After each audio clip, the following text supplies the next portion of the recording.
Hello. Hello everyone. I'm Damir. I'm the CEO of Clehance. And as you have seen in the previous presentations, many banks are trying to basically deploy AI, create an AI strategy internally. But AI talent is very rare, very hard to find. People who have the appetence both for business and AI are rare. Same for all kinds of technological transitions internally. So what we do is that we provide our knowledge, our prior experience to banks to help them internally install new systems, deploy AI, devise a strategy, learn, teach, all of that. So I'm happy to be here. Thank you. Thank you. I'm Matias, co-founder CPTO of GoDutch. For those that haven't heard about us, we are a fintech company based here in Amsterdam.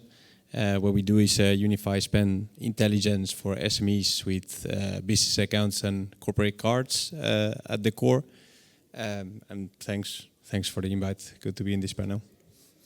Well, I am Bruno. I'm the founder of Carrousel Digital. What we do is we provide innovation in digital security, and today it's about payments. Then. Thank you. Thank you. So. First of all, I would like to thank you for being here. And if there is any question from the audience, we'll pick it up from there. Of course, we've seen a lot of interesting takes from the previous talks, and I will take the input from the lack of skills, lack of talent. So how do you address that? Like, what do you do for ramping up the talent gap? That's a very good question. It's usually what companies do, especially for AI, we've seen it, is that they try to kind of have people internally learn new skills spontaneously and try to apply them internally. It's rare that they actually call for outside help, that they accept that maybe they need somebody to help them set up the strategy, set up the knowledge internally, share knowledge, bring knowledge from the outside, prior experience from previous deployments, and also be the translator. In many cases, even if you have a technical person that knows AI and another person, a business person that needs to interact with that person, then there's a translation issue. They don't speak the same language. So we can be there. We can help set everything up. We can help deploy new technologies, plan the deployment, execute the deployment. So we have basically 20 developers and researchers and engineers and compliance officers. So that's what we do, and I think it's okay to be humble at the beginning while we acquire the skill, to outsource a bit, to get some external help, and then from there take your own wings and deploy. Thank you. Thank you. Anything to add, maybe? I can say a part of a couple of words. So I agree. I mean, we know each other, so we are on the same side on that respect. But you have to source the best talent, whether it's in-house and you have that the mentality, or you go out to market and partner. We are in an industry that I think flying solo is not an option for all industries, but especially in banking and fintech. And nowadays you can hire very good talent worldwide. You don't need to limit yourself to the Netherlands in this case. You can hire globally, and this fantastic talent. So. That's my 2 cents. Yeah, well, I source everything externally, so should be for developers or for patent agents. I find them, and if I'm not satisfied, I can go somewhere else. And that's fine. Everybody's happy with that. Fantastic. Yes. The talent gap is, for every new technology, is the blocker, right? So what we need to address first. And to be here also means that you are interested in new technology like AI, of course also post-quantum cryptography as well. So Bruno is also into that field as well, right? Yeah, absolutely. We've developed a post-quantum secure signature, which is very easy to implement.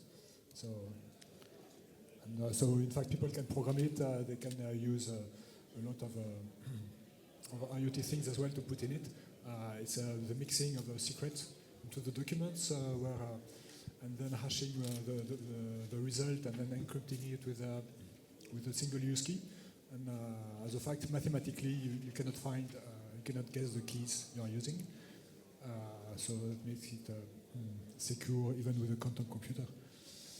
That's one of our innovations, which would be nice for as well for payments and for, in fact, any kind of transmission, data transmission.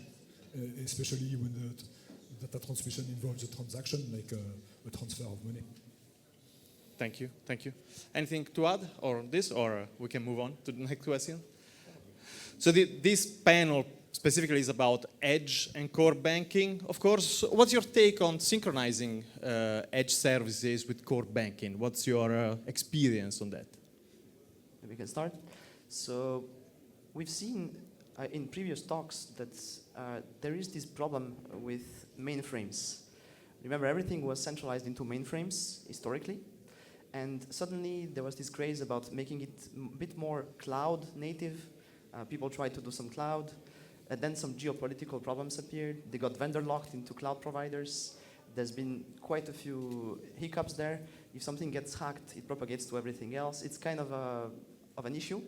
So there's this push now to kind of go a bit away, move what we heard before, the thin core concept, have the core be as light as possible, and move the services away from the core, make them self-sufficient, self-secure. They don't even need to trust each other. Every one of your business units can move most of the computation, most of the business on site. And you can even go further. You can make the different business units not trust each other, but still synchronize. Technology exists nowadays, and one of them gets hacked, still works. Geopolitically, one of them gets isolated, still works. So this is something that's amazing and that's not been there before. And I would even extend more. Nowadays, the extreme edge is the person's phone. And how many of you here, executives, can literally control half of your company from your pocket? How many can just pay infinite amounts of money with just one tap because you're unlocked with your biometrics? We already fully trust these devices entirely with our lives, with our companies.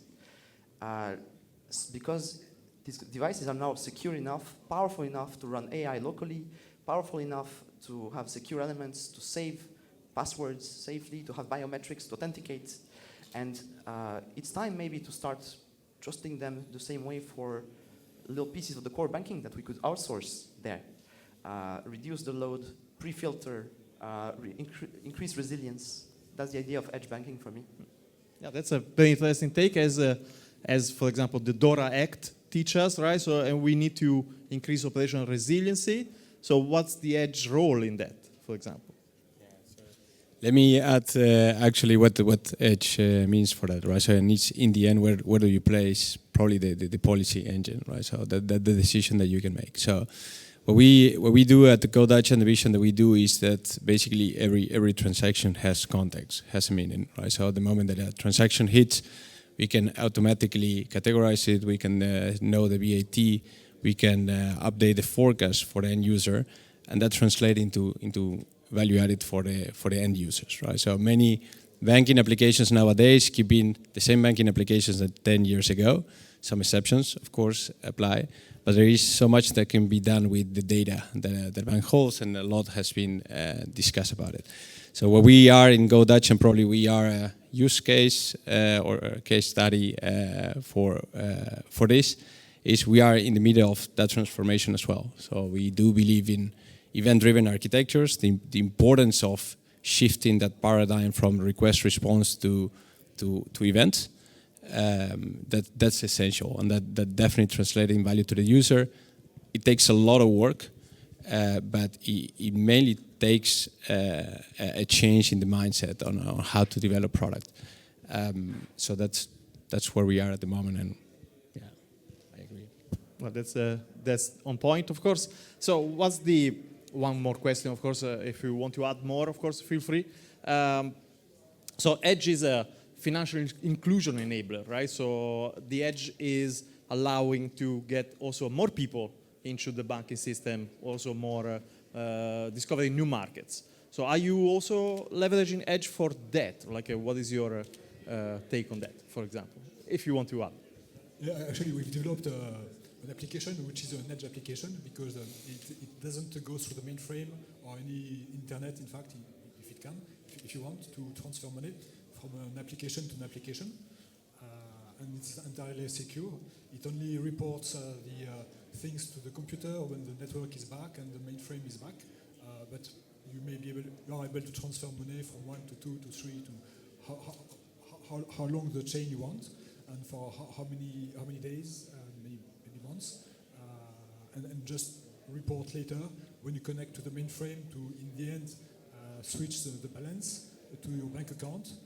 Then the mainframe will have a copy of all the information to make sure that no money has been hacked, and will be able to credit your account. Anything to add? Of course, this is the know your customer angle, right? So it producing a massive amount of information and allows you to be more specific in your services, right? So if you want to add. For the KYC part, it's very interesting because if you can offload the heavy computation, the face recognition, this kind of stuff directly on the device in a secure way, it's better. If you get it close to the user, you can also customize it better. You can protect more the customer data because the further the data goes into the circuit and the more it's replicated, and then the user requests an RGPD to remove all of this, it's a nightmare. So the more you concentrate the data close to the user, the more you can customize, the more you can reduce data leaks, be ready for future compliance constraints, and be high performance because you can pre-filter a lot already close to the user before it even arrives in your systems.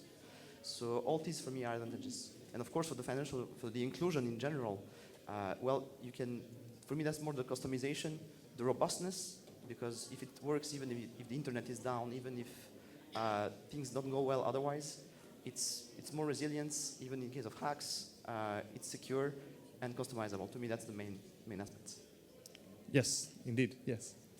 Anything to add, Matias? Or? Nothing. So it's a very broad topic about the financial inclusion and how Edge touches that. But I think the most obvious case is, of course, when there is low network or bad network connectivity, and then you can still your core services perform, right? So from a company perspective and for the different users. So I will extend that a little bit, that sometimes exclusivity comes to mind.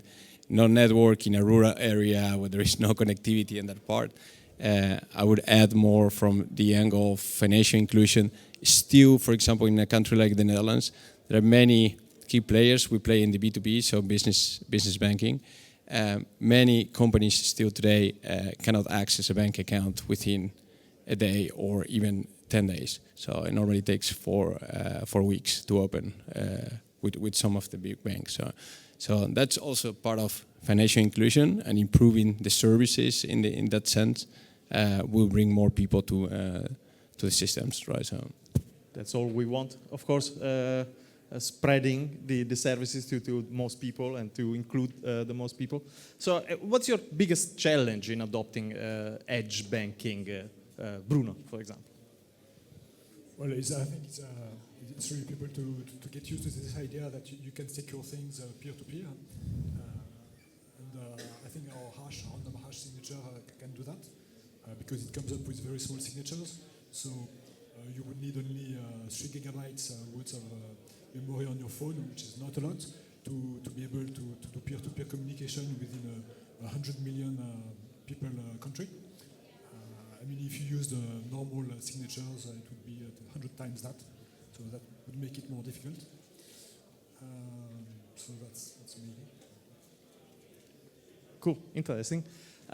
Again, if there's any question and you want to intervene as an audience, this is open forum, open floor. So it's one thing that somebody? Yes, please. Yes, I have a question. How do you define resilience, and what are the key risks that you see at the moment for edge banking right now? So let's take an example. Imagine you have users that transact with each other and suddenly internet is cut. It actually happens surprisingly often in the world these days, and more often. Many countries are blocking partially or fully internet. Cross-border transfers are not always very good. This is a very simple example where people should still be able to transact even offline. So that's one example. This adds resilience. The system remains available despite the mainframe being invisible from the standpoint of the user because they're cut off at that moment. So that's one example of resilience. Another example of resilience would be what happens if one central system gets hacked, ransomware arrives. one unit gets hacked, it propagates to the whole unit, it's dangerous. If you have, let's say, if you have decentralized your mainframe into each one of your business units that are local, closer to the users, and they synchronize together, but they don't trust each other blindly, then you have a more powerful system. Because if one of them gets hacked, taken down, isolated, the rest of the system still works, and it's not at risk of being contaminated by the issue.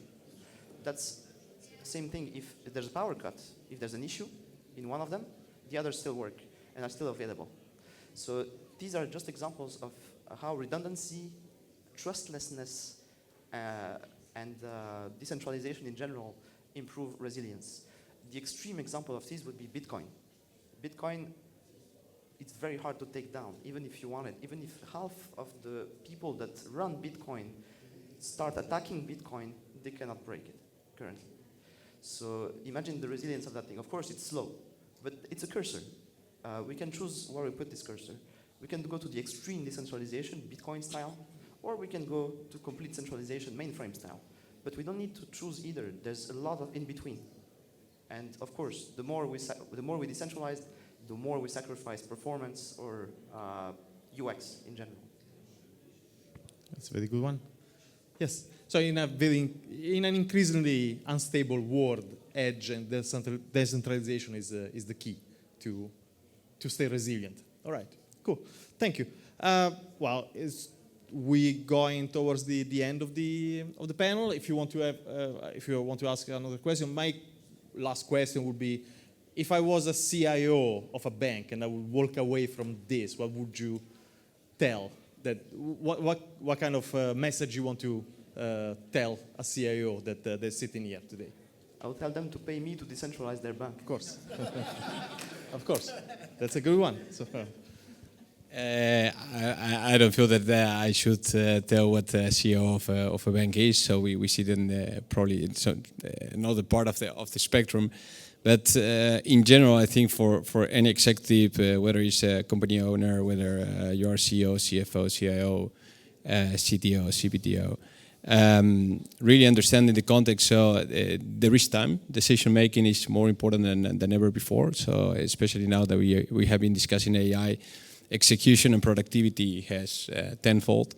But the process of decision making and really evaluating what are the challenges and prioritizing, and having the courage to make those changes and have the discipline to execute them, there is where I think radicates the competitive advantage. It's not so much on how fast can we code this or can we build this solution.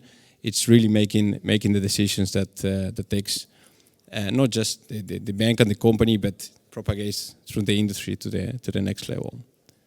Perfect. Yes. Thank you. Bruno, you want to add?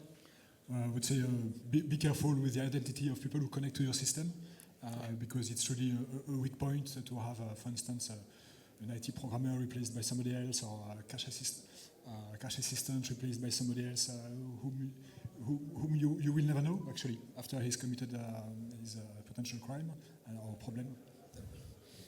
Thank you so much. Indeed, it's crazy times, right? So it's the progress is accelerating. People are struggling to understand technology, and AI just made it 100 times faster and more difficult to understand. Is any question from the audience that somebody wants to add a perspective, point of view? Anyone? Well, otherwise, I will thank you. Thank you, the panelists, and we'll meet at coffee in a moment. Okay, thank you. Thanks.